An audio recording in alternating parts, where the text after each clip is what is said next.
नमस्कार प्रेक्षको, मी संग्राम. प्रेक्षकांनो, अर्चना कुटे, सुरेश कुटे, ज्ञानदादा multi-state, the Kute group आणि कुटे ग्रुपचा ऑइल इंडस्ट्रीचा जो काही व्यवसाय आहे तो पूर्णतः बंद पडलेला आहे. ज्ञानराधा डुबली, शेकडो हजारो कोटी रुपये लोकांचे अडकून राहिले.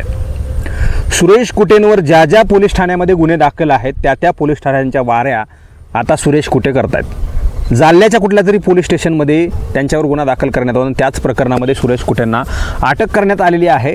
कोर्टामध्ये हजर करण्यात आलं. त्यावेळेस लोकांचा आक्रोश पाहायला मिळाला. महाराष्ट्रामधल्या ज्या ज्या ठेवीदारांच्या ठेवी त्या बँकेमध्ये अडकल्यात, जवळजवळ त्या सर्वांचेच फोन मराठी महाराष्ट्राला म्हणजे मला आलेले आहेत.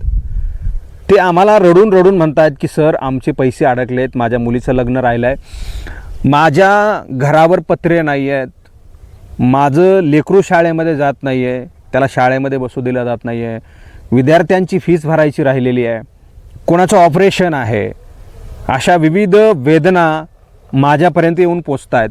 मात्र सुरेश कुटे आणि अर्चना कुटे यांनी त्यांचा जो काही थाटबाट केला ना लोकांच्या पैशावर, तो अत्यंत लोकांचा जीव घेणा ठरलेला. मुळामध्ये अर्चना कुटे यांना अटक होत नाही आहे, आशिष पाटोदकर आणि सुरेश कुटेंना अटक आहे आणि त्यांच्या वाऱ्या सुरू आहेत. मात्र जो काही कुलकर्णी नावाचा माणूस आहे त्याच्या नावावर शेकडो एकर प्रॉपर्टी आहे, शेकडो कोटी रुपये जे आहे ते नावावर सुद्धा असल्याचं सांगितलं जात आहे. प्राथमिक माहिती आहे. त्या सदरील व्यक्तीला जे आहे ते अटक केली जात नाही. त्याचं कारण नेमकं काय आहे? पोलीस प्रशासनाला या सगळ्या गोष्टी सापडत नाही आहेत का? सुरेश कुटे सापडतात, मात्र ते कुलकर्णी सापडत नाही आहेत. ते का सापडत नाही आहेत? ते बँकेचे संचालक आहेत. त्या सगळ्या गोष्टींवर पोलिसांचं लक्ष नाही आहे का?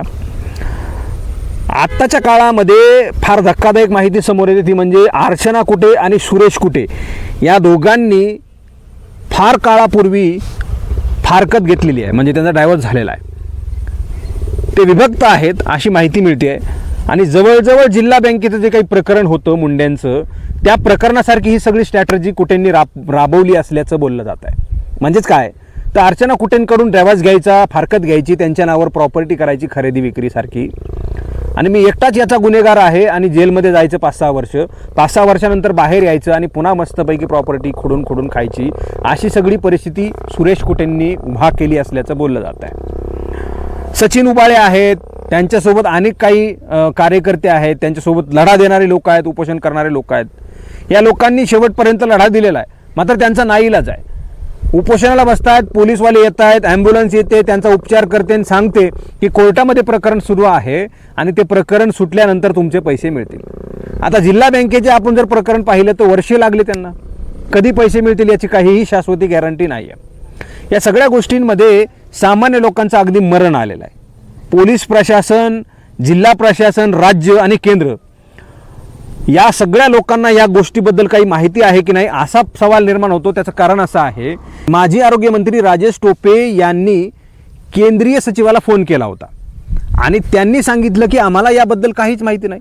राजेश टोपेंनी जवळजवळ त्यांच्यासोबत 15 मिनिटं बातचीत केली, त्यांचं बोलणं झालं आणि त्याच्यानंतर ते असं म्हणत होते की राज्यामधून आम्हाला काही रिपोर्ट आलाय का या संदर्भामध्ये मला पाहावं लागेल. कधी? काल 15 दिवसापूर्वी. याचा अर्थ काय आहे माहिती आहे का मित्रांनो, की स्पष्ट सांगायचं झालं तर राज्याने केंद्राला अजूनही काही कळवलेलं नाही.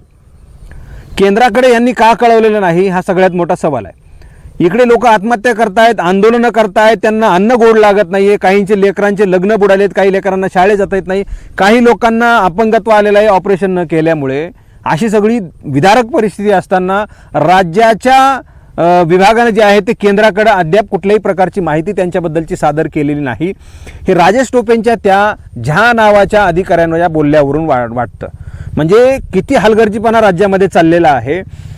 इकडं लोकांचे मृत्यू होत आहेत, लोक आत्महत्या करण्याच्या मार्गावर आहेत आणि या सगळ्या गोष्टींमध्ये सुद्धा कुठल्याही प्रकारच्या हालचाली राज्याकडून केल्या जात नाही आहेत.